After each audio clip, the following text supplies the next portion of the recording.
Hey everybody, it's Allie and welcome to our Y&R Chat for Sunday, November 11th, 2018.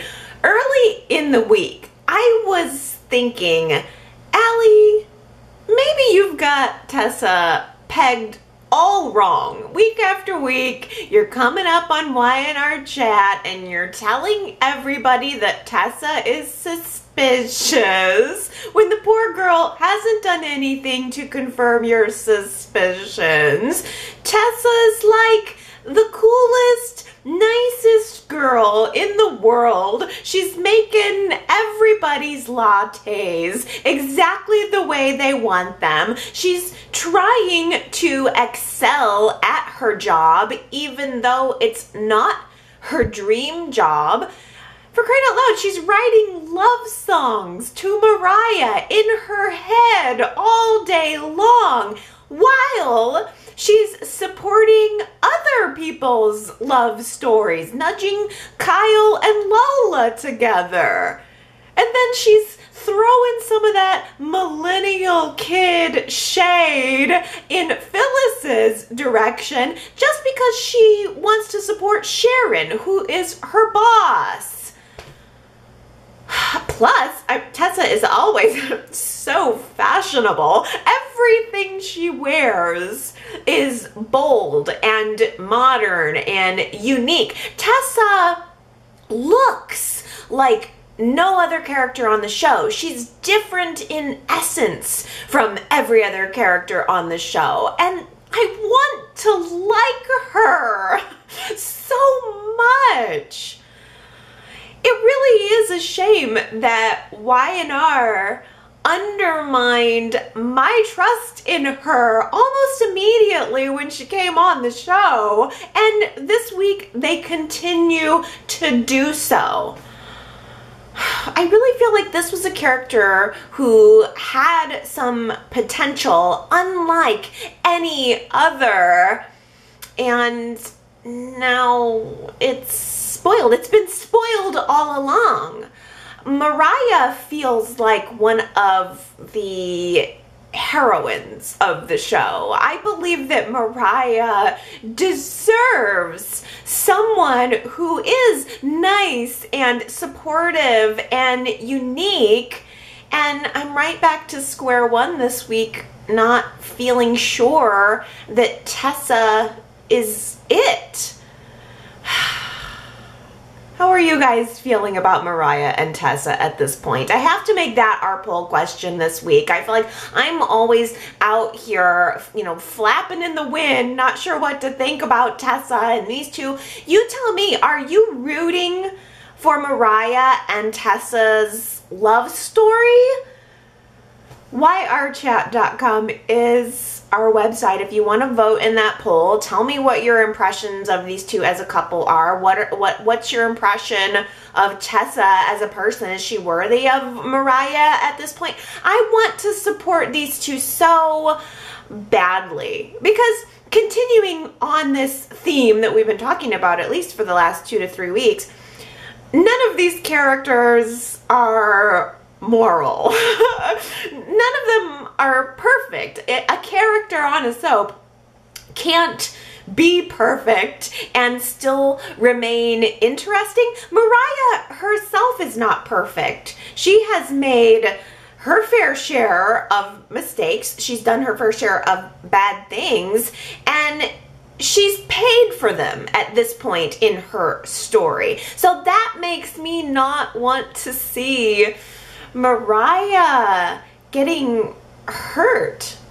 It's a little bit torturous to watch Mariah all week realizing that she is finally at a time in her life where she's coming into her own. She is embracing who she is, embracing what she wants. She's reaching outside of her comfort zone in a big, bad way.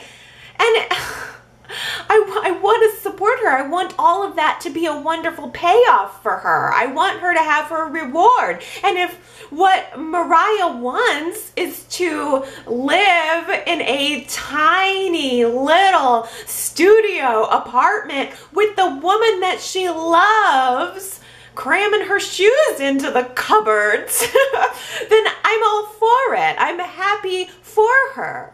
Tessa may still be a nice person, a nice, cool person. She may be all of the wonderful things that Mariah thinks that she is. But the one thing we know that Tessa is not being is completely honest, and the fact is she never really has been. We find out this week that Tessa has a bag o' cash stashed away in her closet, and I'm gonna take a leap just for the sake of argument here and assume that this means Tessa is either the person who is blackmailing our margarita bandits, or she's working with the person who is blackmailing. I have to say, all of this would be less of a deal breaker if Mariah's mother, Sharon, wasn't stuck in the crosshairs. I fully believe that Tessa could love Mariah, be devoted to Mariah, and still work a little blackmail business on the side if it weren't hurting someone who Mariah cares about. I don't think Tessa wants to do that, but I can see Tessa making that argument to Mariah when all of this comes out. I didn't want to hurt you. I still love you. That's all true. But I was forced into a situation where I had to come up with this money, and I saw an opportunity and I had to make it happen. I can almost hear the excuse forming in Tessa's mind already. But I mean, she was offered money by Mariah. It's clear. I don't think that Tessa's using Mariah because Tessa made it clear more than once that she didn't want her money. She didn't want Mariah to just bail her out of this mess. She didn't even want to sponge off of Mariah in any way when it came to rent. So she doesn't want cash money. She doesn't want rent money. So I think that speaks at least to the fact that Tessa has real feelings for Mariah, that she's being genuine about that with Mariah. But if Tessa is the blackmailer, it does make sense. It certainly does explain her very relaxed and laid back attitude about the scary situation that she's in. A few weeks ago, she was getting roughed up by these goons. She had bruises. She'd been battered by these people. And for the past couple weeks, she's been dreaming about her music career again and floating around the coffee house like she's at her dream job. So I'm assuming that when Tessa pulled off this whole blackmailing arrangement and got her cash, she must have been resting a little easier in the security that her little side hustle paid off. I think there's still room for ambiguity here. There is certainly every possibility that we're interpreting this as something that it's not. Y&R does love to do that. They have been tossing Tessa out there, making her look suspicious for quite a while now. And it's either a continuation of making her look suspicious to throw us off, or this is confirmation that she's the blackmailer, that she's been doing this little thing behind Mariah's back. I feel very similarly about this twist to how I felt about the twist that Ashley was behind Jack's paternity test switcheroo. And that is that I feel so exhausted by the long drawn out storyline that I don't feel the shock. I don't feel shocked by this twist. When Tessa opened up the bag of money and starts rifling through it, I thought, okay, well, there we go. I don't feel shocked by the twist, but I do feel that I'm looking forward to what the aftermath is going to be. Is Mariah going to find the bag of money? Is Mariah going to question Tessa about it? Is Tessa going to tell the truth about it? And if so, what will Mariah do with this information? I think the bigger shocker to me than the twist itself is the fact that it was Tessa's idea to move Mariah into her apartment, and Tessa didn't happen to think about moving her suspicious big old bag of cash to another location before Mariah got there with all of her stuff. I can really appreciate Mariah as our roving Genoa City reporter. She just has this earnestness and a delivery that really makes me buy her as a newscaster, and yet she is quirky enough and she has enough of a sense of humor that makes her more entertaining than a newscaster. So I enjoyed seeing Mariah doing her reporting around town this week. Hey, apparently Esther thinks that Mariah should do an interview with her for GC Buzz. Mariah should just allow Esther maybe a full hour of programming to sit there and wax sentimental about Catherine Chancellor and the good old days. I'm sure that everyone will tune in to see that broadcast. I actually like Esther more than I ever did when she was on the show regularly. Esther seemed really sweet and really sincere, and I liked that she said, you know, the young people should know this history of our town, and I bought it. I think I'd probably tune in for a 15-minute segment of Esther's greatest hits with Mrs. C. Oh. I loved it when Mariah first saw Esther at the coffee house, first bumped into her, and Mariah said, oh, do you know Tessa? And Esther pretty much said, oh yeah, I know Tessa. She's the girl who gets me my afternoon coffee every day. And Tessa just scurried off a little bit. I was hoping that Mariah would instead introduce Tessa as her girlfriend. I would prefer to get Esther's reaction to that news on record with GC Buzz. That would be a fun scene.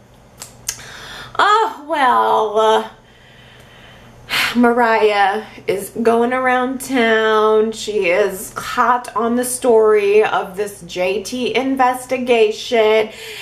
Early in the week, Arturo finds JT's watch at Chancellor Park, and he reluctantly hands it over to Rey at Rey's insistence. By the way, it was a very big brother insistence coming from Rey. It's pretty clear that Rey thinks he's the boss of Arturo, or Arturito, as Rey condescendingly referred to him as. And it's also clear that Arturo doesn't like being bossed around by Rey. I'm really getting a sense of this sibling relationship, especially when Rey and Abby and Arturo are sitting at the coffee house, and Rey told a little story in front of Abby about how when they were kids, there was a time when Arturo stole or borrowed, depending on how you want to look at it, a bicycle from one of the neighbors. And Arturo did this because he needed to go to the store to fill a prescription for their mother. Now, this story, I think it said a lot about the two personality types that we're dealing with here, Rey versus Arturo. I think Arturo saw this incident of using the bike as using any resources that were available to him to complete the task that needed to be completed. Whereas Rey saw it as Arturo taking something that didn't belong to him. And therein lies the rub. Arturo taking something that didn't belong to him. Maybe that's why Rey really wanted to get that watch out of Arturo's hands. Maybe there was a part of him that thought Arturo was going to pocket it. But as soon as Arturo hands the watch over, Rey flips it to the other side, sees the engraving on the back of the watch. It says Love Mac, and it dawns on him that this could be JT Hellstrom's watch. So he takes it back to the police station just in time, too, because cold Christine has let Rey know that this little investigation of his is just inches away from being shut down because he's not making any progress, not producing any results. He has 1 week to make any progress on JT's case.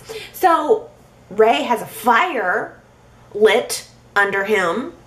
He is back at the police station doing his business. He's able to confirm that this watch did belong to JT. He had a meeting with Mackenzie. She confirmed it. It was a gift from her to JT. He loved it. Always kept it. Never would have been without it. And from there, we made the leap into Rey calling a news conference to let everyone know in Genoa City that he's now considering this JT case a murder investigation. He's got a crime scene set up around Chancellor Park. He thinks JT was murdered. How did Rey get from finding JT's watch to JT must have been murdered? JT would have had to have been murdered to have left this watch behind. It's kind of ridiculous. Yet it's no more ridiculous than all of the rest of the ridiculousness that these women who are involved in the homicide continue to generate week after week, month after month. As soon as Rey declared Chancellor Park a crime scene, Victoria and Nikki went to the crime scene to talk about their crime. This is so dumb. These women are doing the worst job in the world of covering up their crime. They're making phone calls, sending text messages to each other about it all the time.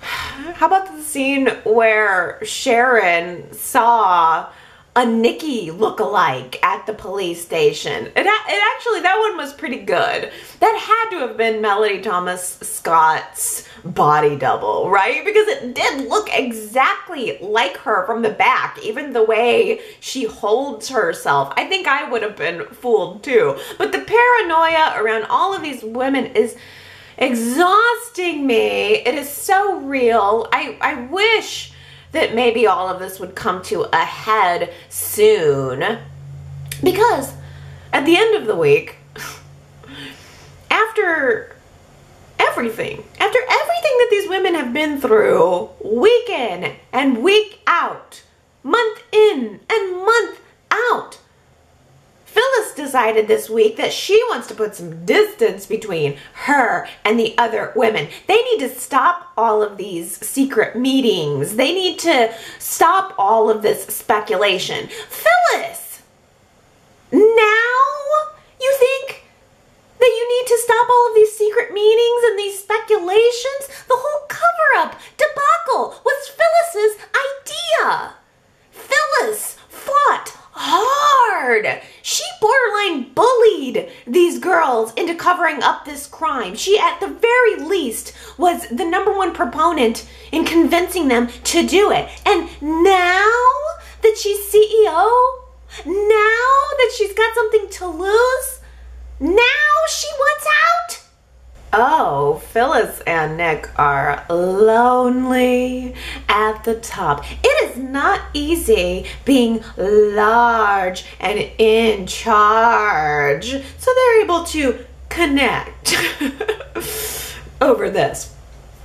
Looking for a little bit of company. Phyllis just happens to go visit Nick late one night, late at the office, you know. They're working so hard, burning that candle at both ends, they barely have time to stop and eat. So she brings him some burgers and some fries and an ego boost. Phyllis just knows how to stoke Nick's fire.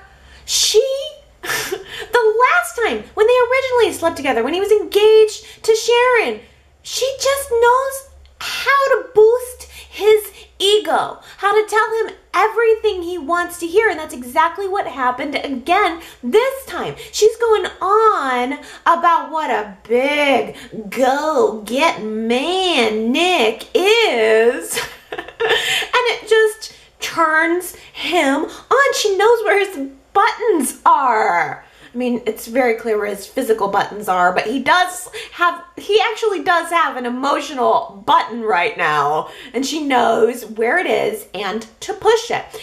I was almost proud of him. I really thought he was going to turn her down, because he did at first. He tells her, I don't want, you to be the rebound gal. I don't want to do this.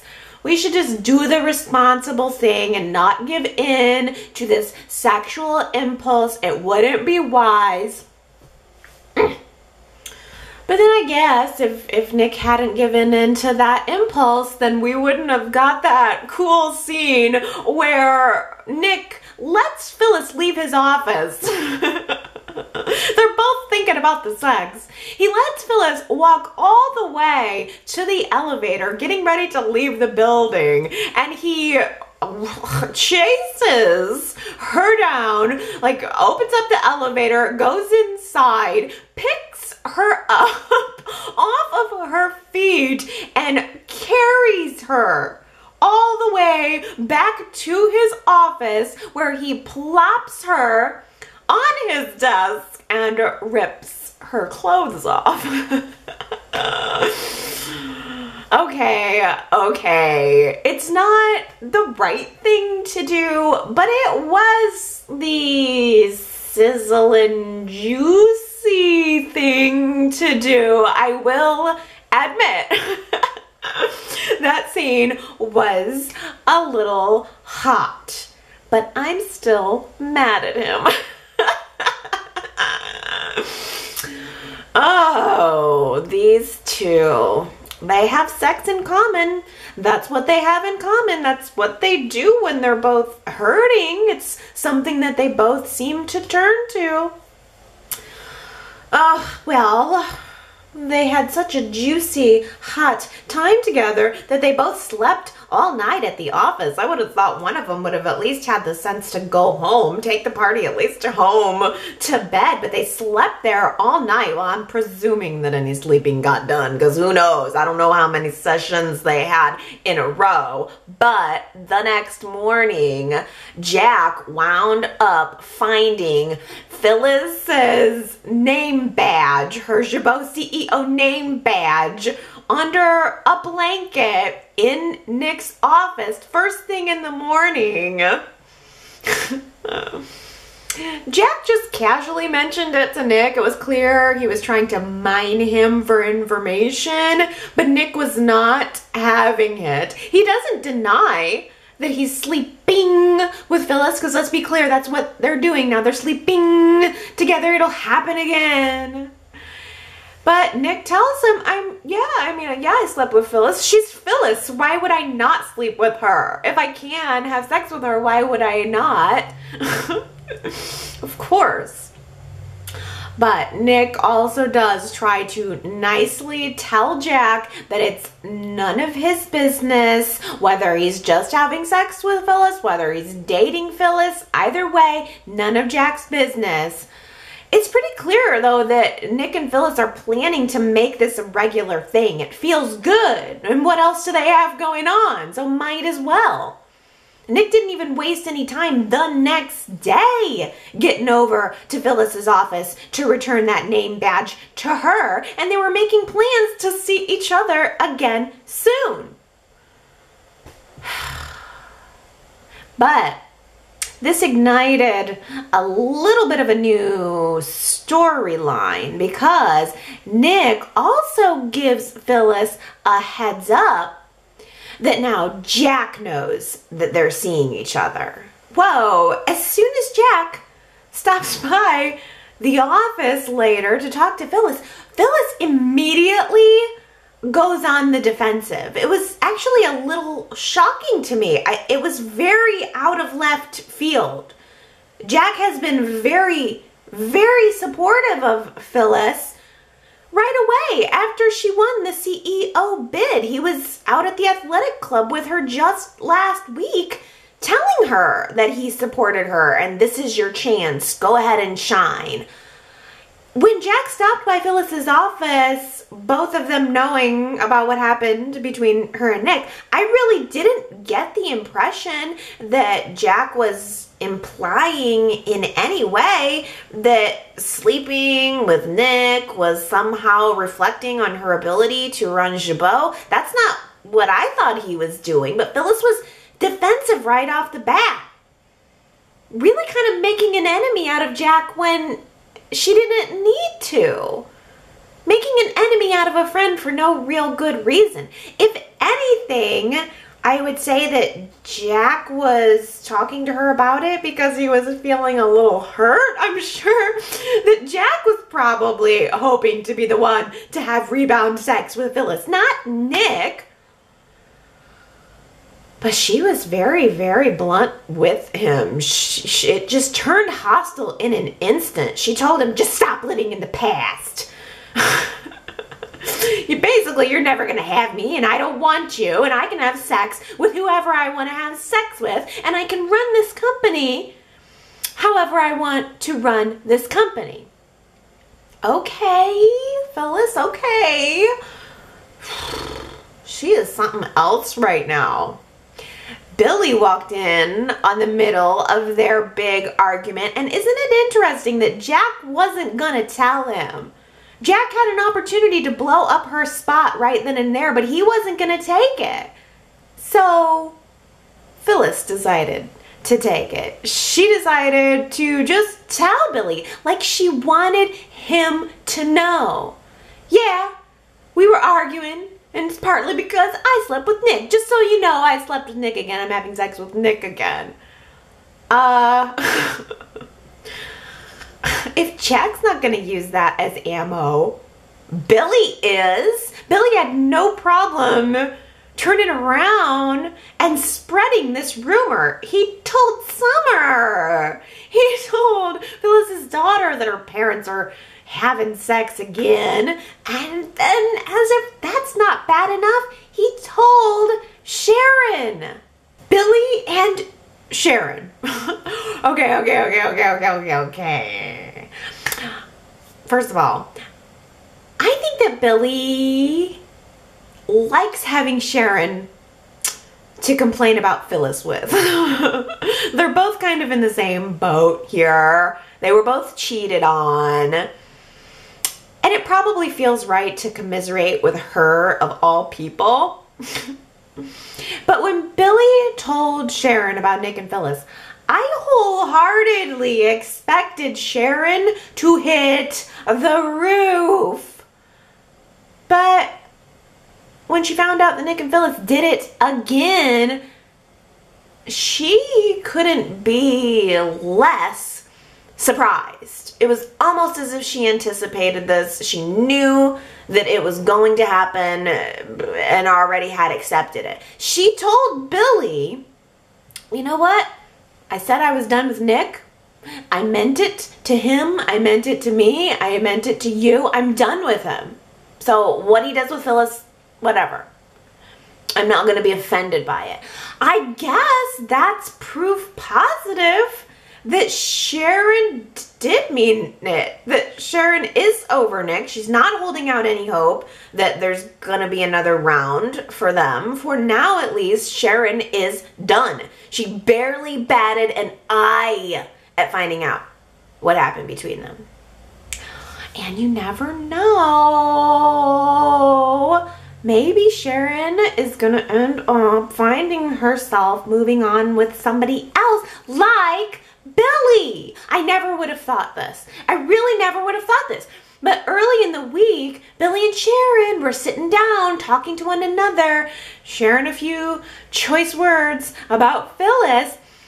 But they mentioned the fact that they had been together for a little bit a few years back. They had a quick little hot sex fling. Sharon was married to Jack at the time, and Billy was engaged to Chloe. He made reference to the fact that he was trying to make that marriage work with Chloe so that he could have a happy family with Delia, but he was not in love with Chloe, and they both came together and had a little cheaty session. So, I mean, right then and there, too, people who live in glass houses about cheating really shouldn't throw stones. It was a very brief fling. I do remember it. And yet, for some reason, I never pursued it. I never thought to myself, oh, Sharon and this Billy would be kind of hot together. So, I mean, I don't know. I guess it's that Billy and Sharon were always caught up in some other triangle or some other mess, and it never occurred to me. These are not two people that I would have expected to pair, but I'm not hating it. Are you guys hating it? I don't hate it. I think Billy and Sharon have a good banter between them, and I'm open to seeing what kind of chemistry develops there. Billy told Sharon to give him a call sometime, and she seemed flattered and interested. Maybe she's just happy to have a guy interested in her and not the homicide she's involved in. Sharon is always caught in some kind of web of romance, and right now is no exception. Sharon had an almost kiss moment with Rey this week, which was nudged on by the fact that Nick and Phyllis were talking dirty to each other in public right at the table at Crimson Lights at Sharon's coffee house. I'm sorry, but that was rude. I could see Phyllis not giving a flying flip about what Sharon might feel. They're not friends. But Nick at least should have half the brains to pick a different place, a different public place to be flirting with Phyllis at. Nick acts like he's the offended party here. Nick is not the offended party here. Nick is not the victim.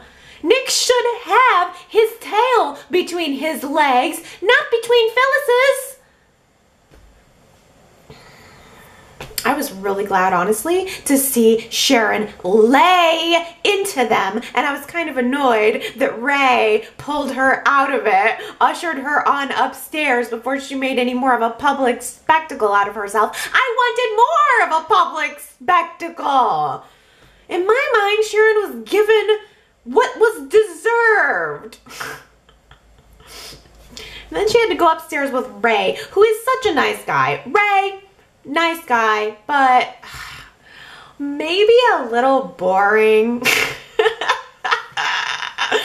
I'm not sure about Rey at this point. I mean, upstairs at his apartment, he's alone with Sharon and he's going on this diatribe about how relationships are like plants.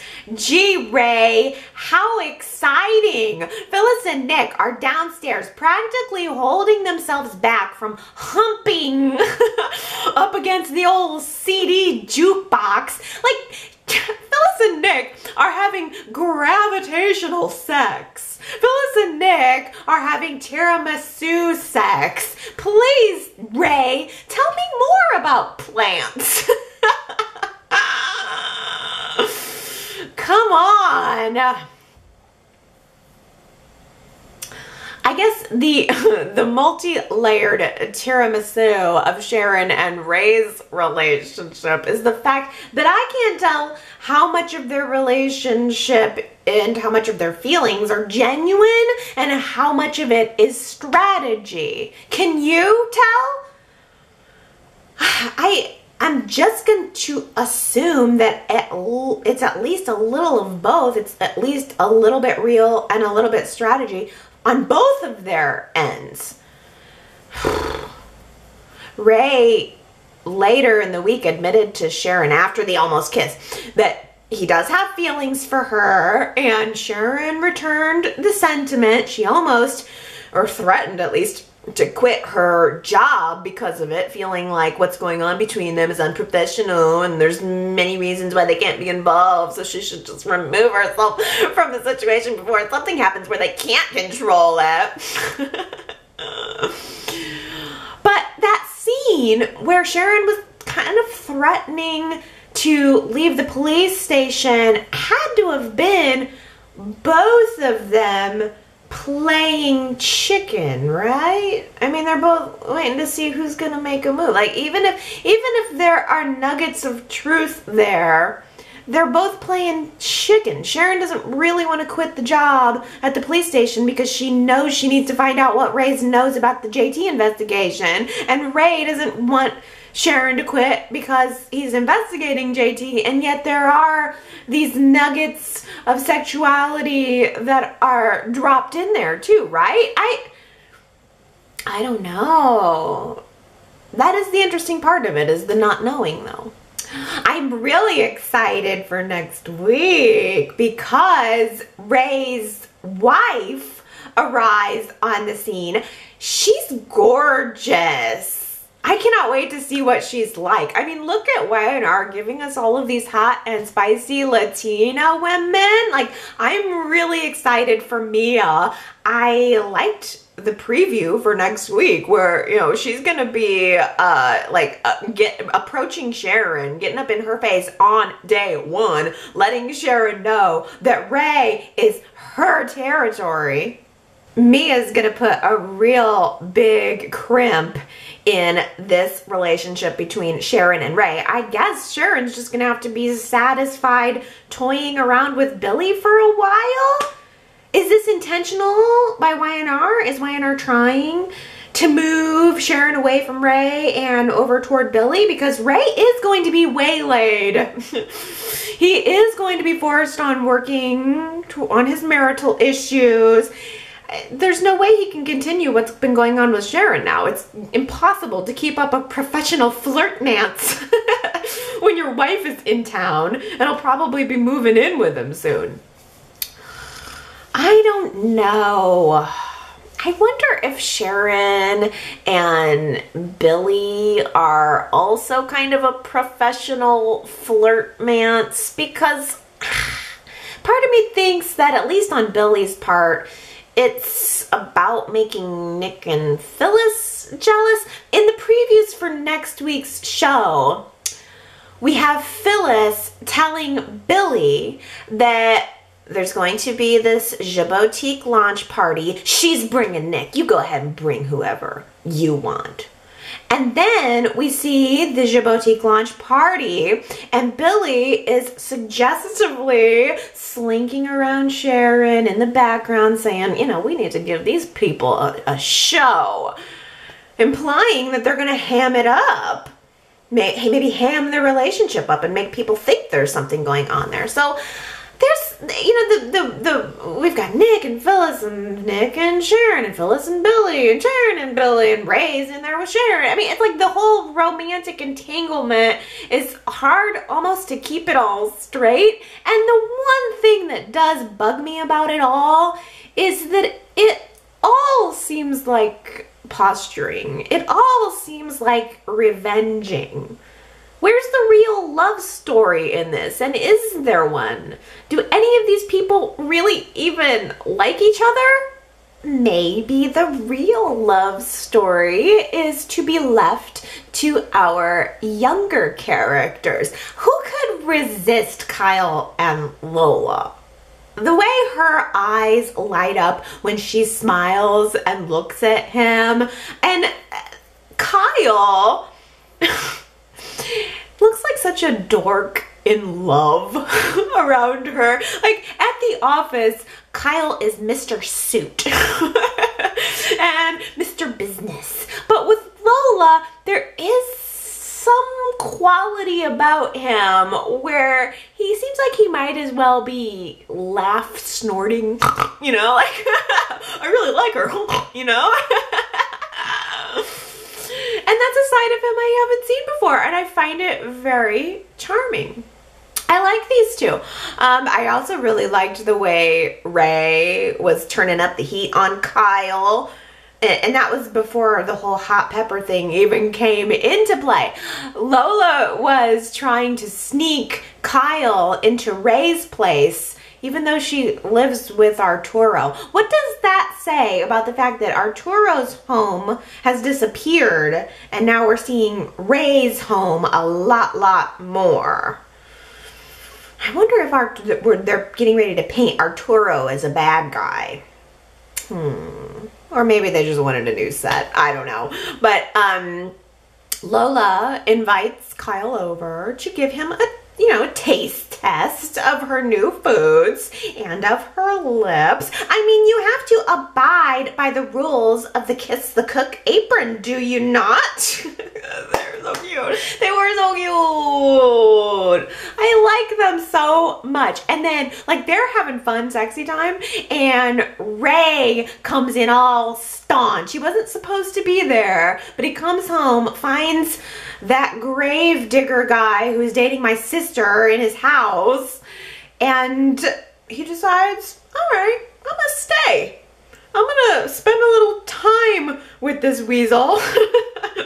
Maybe haze him a little. It was funny that there was kind of a hot pepper challenge that went on right there. Rey started the whole thing. So give me one of them hot peppers, and gives it to Kyle. It was especially funny because it was revealed that Kyle was faking that the hot pepper was as hot as it was. He was like, oh, needing milk and water and really playing it up as if Rey had just bested him. See, I think that was a cute and smart little move by Kyle, because Kyle is trying to make himself look like the fool, so that Rey can feel like the dominant one. So Rey can feel like he's got a leg up on Kyle, when Kyle could just laugh, snort those hot peppers for breakfast if he wanted to.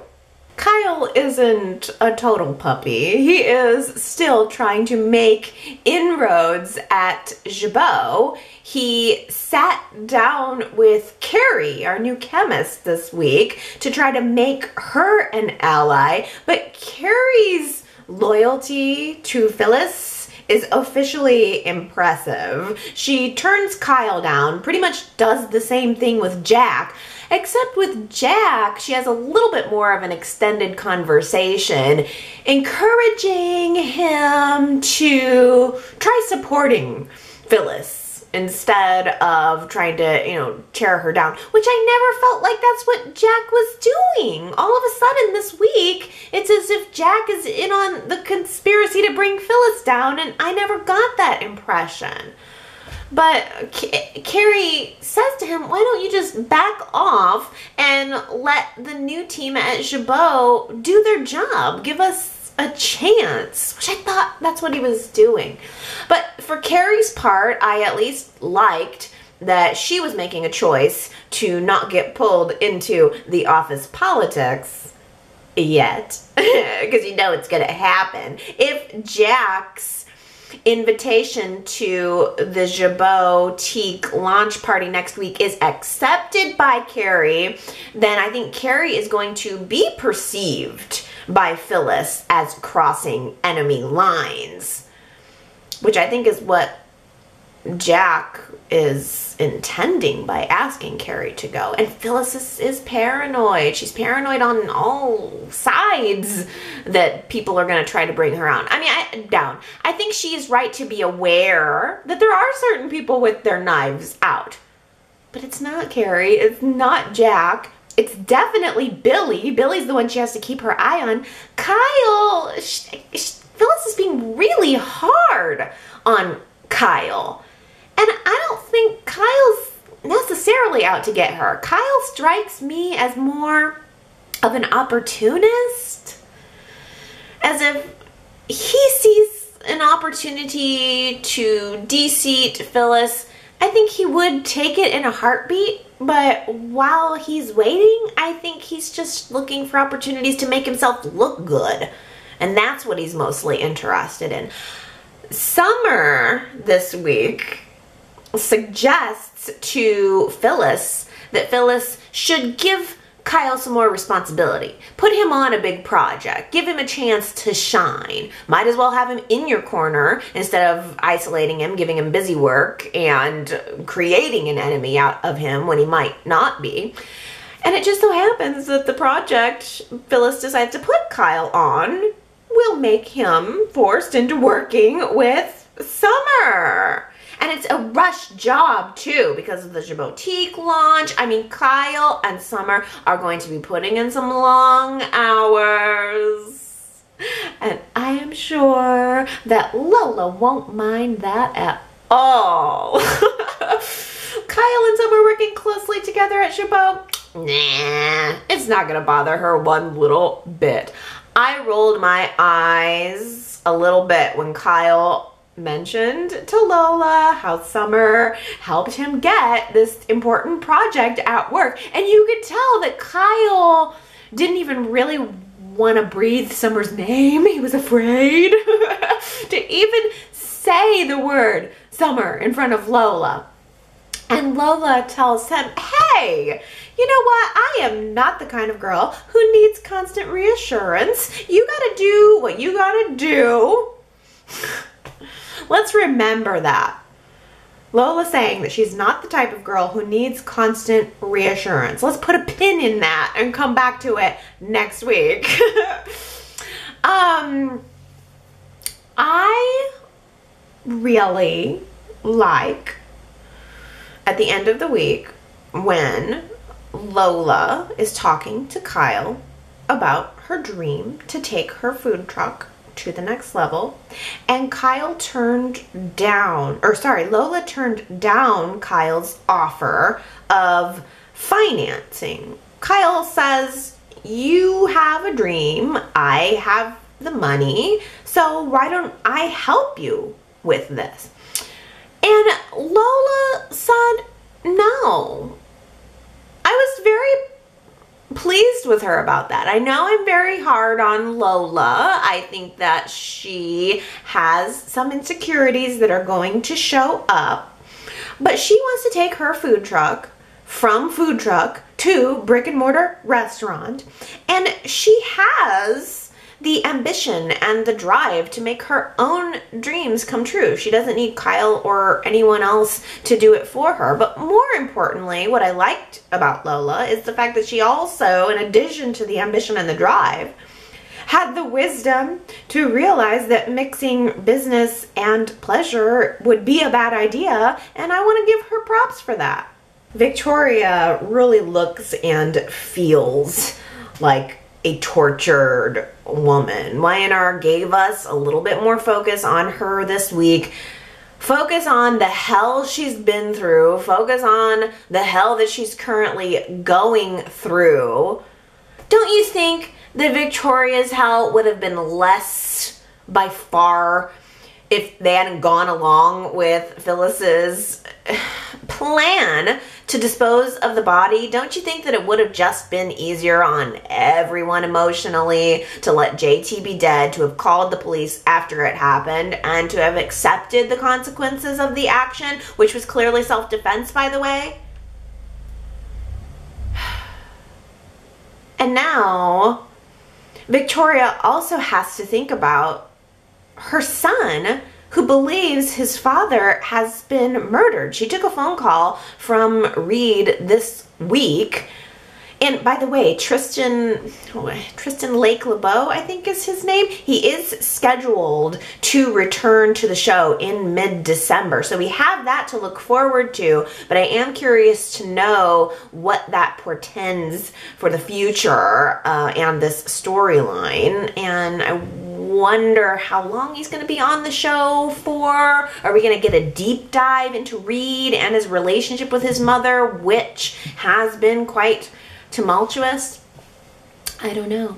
Y&R also did give us, though, another taste of something we were asking for last week, which was Victoria and Nate. Nate checked in with Victoria this week, told her that if she wants to have dinner, or she just wants to sit down and talk, or if she just needs someone to hang out with while she blows off steam in the gym, then she should let him know. But I don't think this is going to be a relationship. I'm wondering about that, because is anybody else getting the vibe that maybe Y&R has brought Kerry on, not just to develop pansexual cosmetics for Jabot? I wonder how Jack's gonna feel about that, by the way. Is Jack gonna hit the roof when he finds out about that next week? Jabot's gone pansexual. But more importantly for now, I'm wondering if Y&R has brought on Kerry to be a love interest for Nate. I wonder if that scene between Victoria and Nate was a little bit of a wrap-up, and the fact that Jack introduced Kerry to Nate, although it was very brief, got my antennas up. Just, by the way, to focus on that conversation between Nate and Jack for a minute, Nate is officially Neil's stand-in. Anything Neil would have been doing, Nate just does that now. I still feel that there's a mystery around what's happened with Kristoff. Maybe he is taking some time for himself. I'm not sure, but I did like how Nate and Jack sat down and talked, and Jack reminded us of the fact that Nate's mom, Olivia, was once very close with Ashley. And then Jack introduced Nate to Kerry, and then asked Kerry if she would accompany him to the Jabotique launch party. That dawned on me in that moment that maybe what Kerry is doing is picking up some of Hilary's old steam, like the friendship with Jack, the flirt, maybe a flirtmance with Nate, maybe even a romance with Devon. I totally understand and appreciate Kane's idea to rent an apartment closer to where Lily has been transferred in prison so that he and the kids can see her more often and more easily. I get it. Kane is a man in love with his wife, and he's becoming increasingly desperate to see her. He's becoming increasingly desperate to find a way to cope with this gigantic hole that's been left in his life. But I also really appreciated Devon stepping in and getting Charlie and Maddie's real feelings on the idea of moving in the middle of their senior year. I mean, Maddie and Charlie would have had to drop all of their activities, their internship at Hamilton Winters, their friendships. And of course those children are going to do anything that their father has asked of them in order to help Lily. But Devon brought Kane around to realizing that that's not necessarily what Lily would want. Lily has been very clear that she wants her family to continue to live their lives. Lily's whole vibe has been, be happy. I'll see you in 10 months. And I think that this scene, this incident, was a great way of showing us that Kane's commitment, the children's commitment to Lily, is as strong as it ever was, but it also gives the audience a practical reason to allow their stories to continue despite the fact that the actress has left the show. And it really does seem like Y&R is leaving the door wide open for the actress's eventual return. But in the meantime, I think Y&R has allowed us to have the emotional understanding of why Kane and the kids remain in Genoa City. But what are they going to do with Kane and the kids? I think Kane has got to get a job at Jabot or Newman Enterprises or something to bring him back into the fold. He cannot just spend the next year of his life pining for Lily and doing nothing else. Jealousy is one of my favorite compliments. What a wonderful line. I love this line. I think it was a little more challenging for some of you since only 3 people guessed that it was Kerry who said it. She met with Jack for the very first time, and he was going on about how aware he is of her work and her creations and that he's a little bit jealous. And she said, jealousy is my favorite compliment. I normally wouldn't have picked something from a new character, but that was the line for me. And I was happy to see that at least 3 of you got it right. I mean, sometimes I make them and they're so easy for you. This one I gave you a little bit of a challenge. So I have to give super shout outs to Jamie, Tina Cole, and Henry, because you were the only 3 who got it right.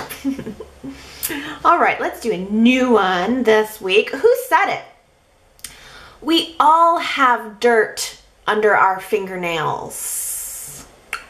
I honestly feel like the Y&R chatters and the general audience also has dirt under their fingernails, but I thought that was a fun little line. We all have dirt under our fingernails. Who said it? If you think you know, go to yrchat.com to leave your guess.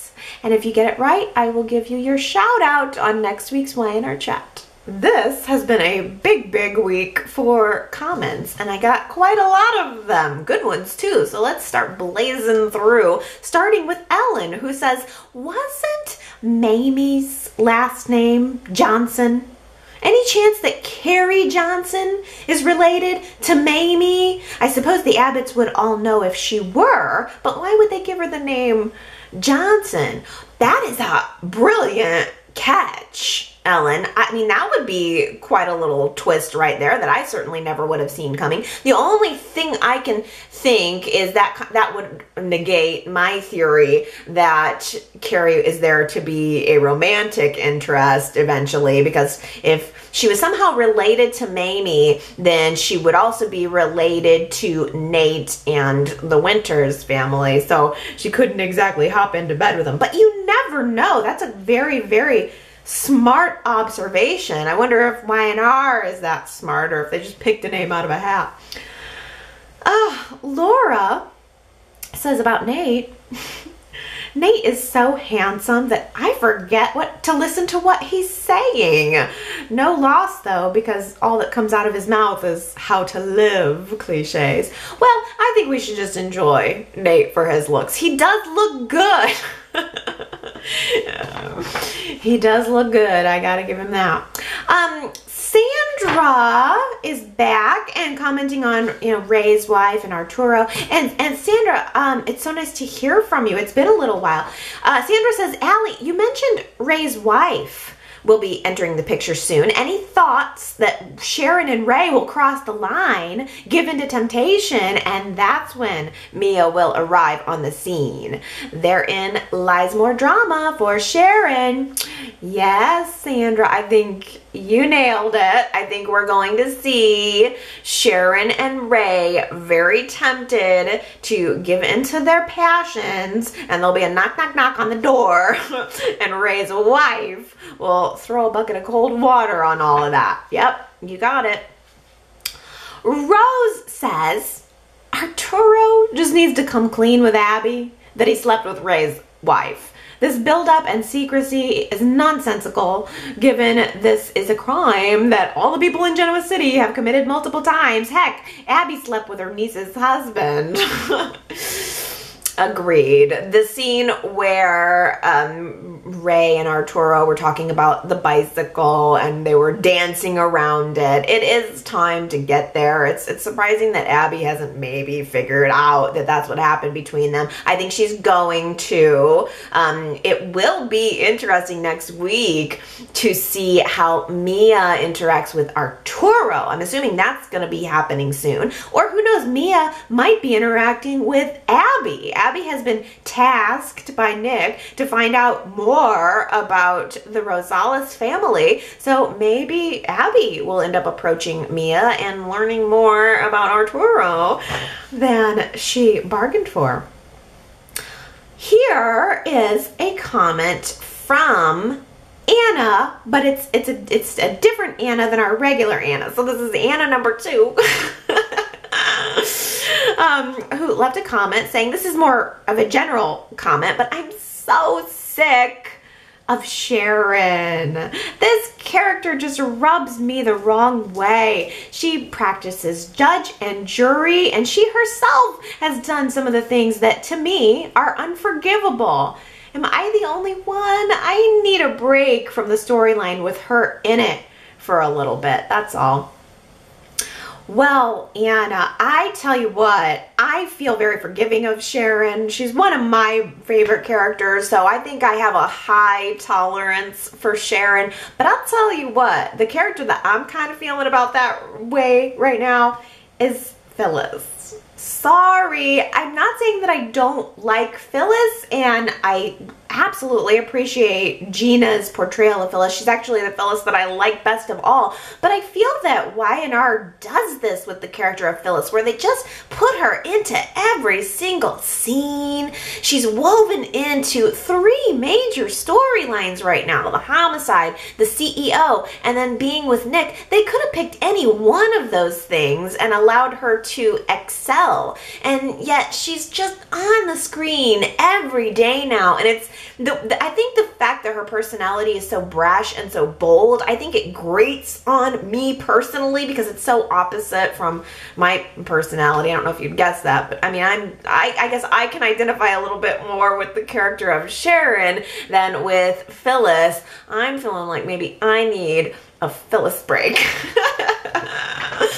But I guess we all have our preferences, and you know, we all have our different personalities too.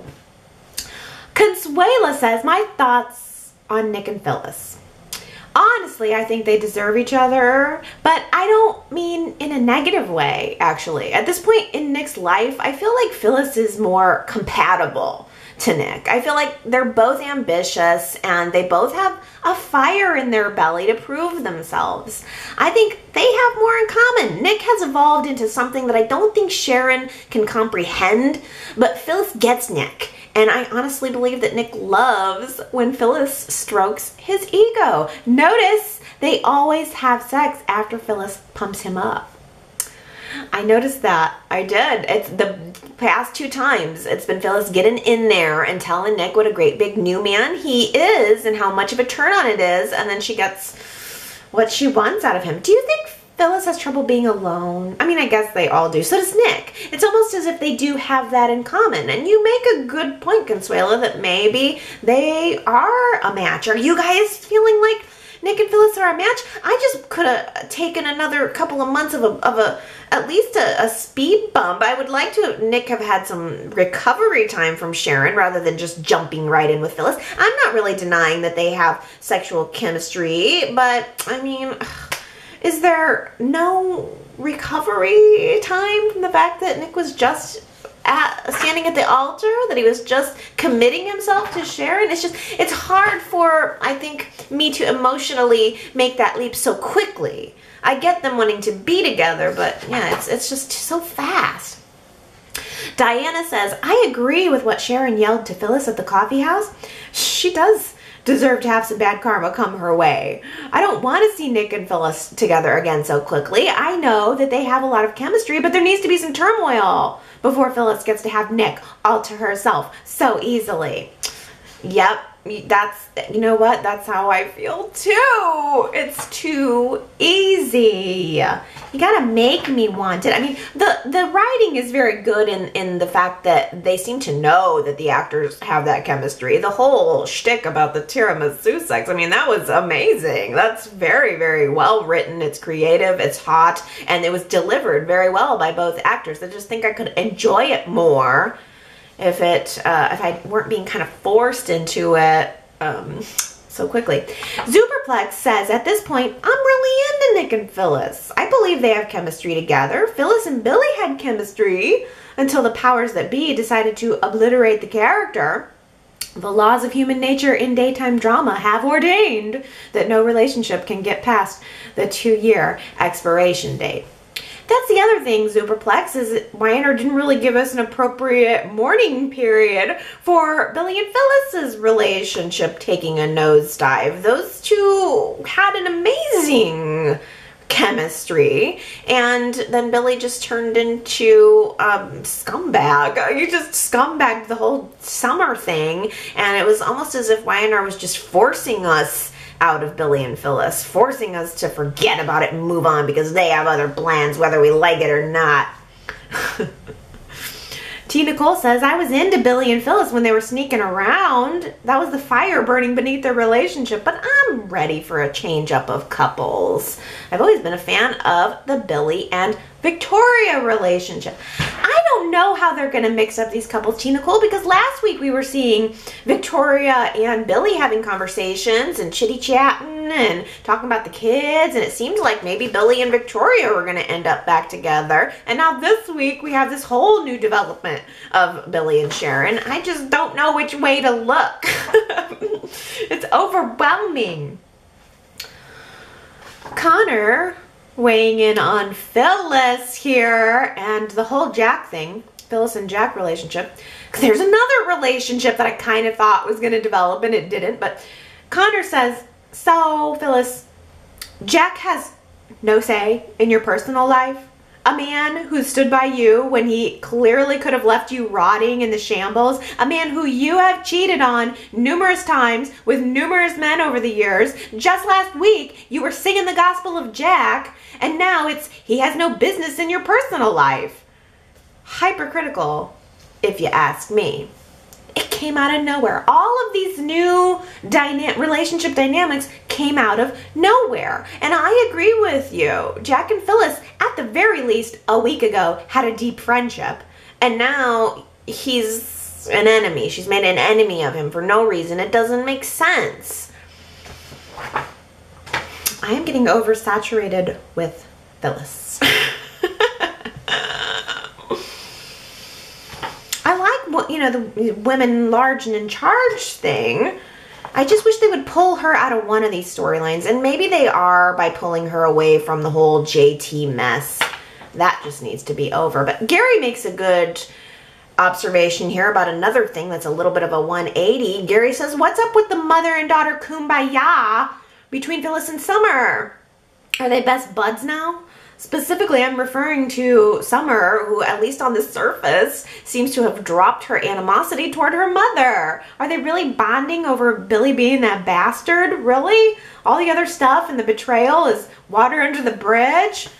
Good point. I was thinking the same thing. Summer's coming on into Phyllis's office, making recommendations, and they're totally getting along. I mean, I understand it from Phyllis's point of view. That's her daughter. But Summer had so much anger and resentment toward Phyllis that forced her into, or not forced her, but fueled her into trying to steal away her mother's boyfriend. And now all of that is just evaporated. Character consistency, I think, is struggling a little bit right now. And also there's something going on in the prop department, because Ellen says, why are there quotes around the engraving Love Mac? Wouldn't it just be Love Mac, not quote Love Mac, end quote? And why is this bugging me so much? Sometimes it's just the little things. I didn't even notice that, Ellen, but I had a couple other people say that that was really bugging them too. It's like somebody must have messed up when they had the prop watch engraved and they did not have time to fix that. They could have removed it in post though. I'm sure you could easily digitally erase that out of there, and apparently they did not do it. But the thing that I did notice about the watch, Laura also mentioned and made a joke here. Cricket says to Ray, the clock's ticking. And Arturo says to Abby, what's that you said? I can't hear you over this watch ticking. That watch ticking was so loud on Monday. It was ridiculous. It was the loudest thing in the scene. Oh, well. Speaking about JT, last week I asked you guys if you think JT Hellstrom is still alive. Very close vote, with 53% of you saying yes, you think JT is still alive and out there. Wow, that is really close. I voted no, probably not. I was in the minority on that one. I mean, maybe he is out there, but I don't know that Y&R is going to bring him back now. That's why I'm cued into what's going on with Reed coming back onto the show. Does Reed coming back mean that he's going to have a reunion with his father who's still alive, maybe seeing him in jail? Or does Reed coming back mean that they're like mourning JT? And that's not happening until mid-December. So we've got another month probably of not knowing. I'd like to have an answer one way or the other. Lynn commented by saying she did vote yes, that JT's still alive. But again, Lynn says, I could see Y&R doing a shocking switcheroo. And it ends up being Mac or Victor blackmailing the ladies. Yeah, we had talked a little bit about Mac coming back, and maybe she was the blackmailer, but I think Lynn left this comment early in the week before we actually saw Mac come back. I didn't get the vibe from her that she was in on it at all. I don't know that anybody else did after we actually saw the actress. She seemed like she just genuinely wanted answers, maybe nearly as much as we do. Anna, now I believe this is Anna number 1, says, I voted yes in the JT poll. I guess I'm just hoping he is, though, so that he can have some redemption in the future. I don't know why I bother when it's probably just going to end up being Victor. I would like to see some resolution on the JT character, too. I'm having a little trouble imagining that it's Victor, but Zuperplex says, I think Victor had more than one camera installed in Victoria's home. That's to say more than the one he removed from the house. Victor could have saw the women removing the body and decided to teach them a lesson in skullduggery. If you can't cover your tracks properly, you suffer the consequences. That could have been Victor's reason behind the blackmail.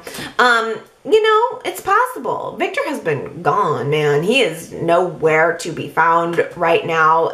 We all know that Eric Braeden went on a European vacation this summer, so I'm sure that that's why we're seeing the absence. It'll be interesting to see when he comes back. They're going to have to fold him in somewhere, and that certainly could be a plausible way to resolve the JT storyline while bringing Victor back onto the scene. It's possible. Let's talk about Tessa. Daisy says, the secret money Tessa has may mean that she's the blackmailer, or one of them, who went after Sharon and the other women. I only hope Mariah finds out and says something to Sharon so that the other women can confront Tessa. The worst thing I think Mariah can do is say nothing. That's the question. That's going to put Mariah in another conundrum, similar to when she found out the secret about Nick and Phyllis sleeping together. If Mariah finds out that Tessa is blackmailing these women, does she remain loyal and true to her new love? Or does she tell Sharon and blow up Tessa's spot, knowing that Tessa's potentially going to go to jail, or at the very least have to leave town in disgrace? That's going to be a really tough choice for Mariah if it goes in that direction. She almost would, in effect, be needing to choose between her past and her future. I could see Y&R doing that. I really could. Daisy also points out that the money, though, does not answer where the body is. So there's still hope that JT could be alive and that he recruited Tessa to help him get the money. Tessa can move around freely while JT cannot, and maybe Tessa wasn't actually where she told Mariah she was. Maybe she was helping set up this scam with her sister or someone else, or hopefully JT himself. Yes, I'm wondering if that could be the case too. If JT is still alive, he certainly could be in cahoots with Tessa. Jamie asserted an interesting theory that I hadn't thought of before. Jamie says, what if JT is still dead and Tessa's the one who moved the body? What if she's working with these cartel smugglers? Oh man, I mean, is Y&R going to just pin everything on Tessa? Is that the plan? Who knows? Anna, I believe this is Anna number 1 again, and yeah, it's like saying, is there any chance that that bag of money is a red herring just to make Tessa look suspicious to the audience? That's a possibility too. I feel like the story of Tessa, I don't even know her last name. The story of Tessa is ambiguity. So why should that change now? I don't know where the heck else she would have gotten that money. She could play it off and explain it off in any way. I do think it means she's the blackmailer. My only question is she or is she not working with JT? But you never know. Tessa's not making any fans. If she didn't have fans before, she definitely is not having them now. Leslie left us a little poem about Tessa, which I think you guys will enjoy. Leslie says, I do not like her in a house. I do not like her with a mouse. I do not like her with Noah. I do not like her with Mariah. I do not like Tessa and Ham.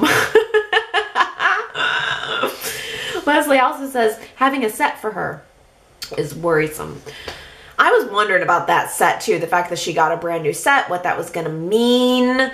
It would suggest something long-term, wouldn't it? And yet, if Tessa is found out to be the blackmailer, I would imagine she would not necessarily stay around. I have no idea. At this point, I think I'm just perplexed. I don't know that Y&R is going to be able to bring me back around on Tessa if she is betraying Mariah and lying to her. I don't know. Would Mariah forgive her, and would the fans? Leslie also says, I can't believe Mariah was taking Sharon's Afghan. That's always stood out to me. I guess we'll never see that again. Do you think that was Y&R's clever way of removing that Afghan from our set? Because I have noticed that Afghan a lot too. I love granny squares. That's what it is. It's a granny square, green and red Afghan. I think it's adorable. I don't care if it came from what Mariah say? I think it looks like it came from a thrift store. So what? So does half of Tessa's wardrobe. She looks like she's repurposing clothes. I love the Afghan, and I was annoyed too, like, where's that gonna go? It's so cute. I need it. Love me some granny squares. Let's end on Ellen, a little bit of a fashion note here, saying, why do these women have these horrible blouses with gigantic bows? Who decided that was a good look? Watch out, Victoria. Here come the fashion police. They're going to write you a ticket for that hideous pink satin number you have on. Oh, Ellen, you're gonna hate me. I loved it.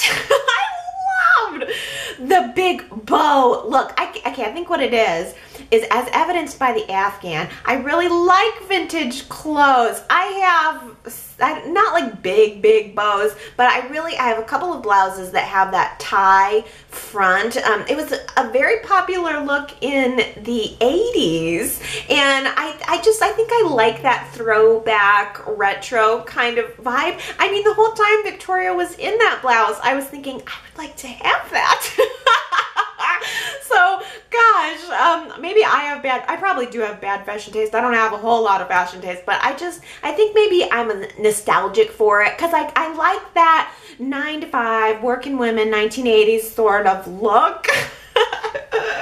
Whether or not I pull it off. But I will say, I rocked some of those vintage tie front blouses in my day, and there were a few that I could not bear to let myself let go of. No big bows, usually just a long kind of tie in the front, but yeah, I don't know about my taste. Apparently though, I will tell you that the majority of people felt that my hair was at least okay, and I take some reassurance in that. A couple people said, yeah, you could bring it up a couple of inches, but for the most part, thumbs up on the Allie hair. So thank you very much. That at least tells me I'm headed in the right direction on something.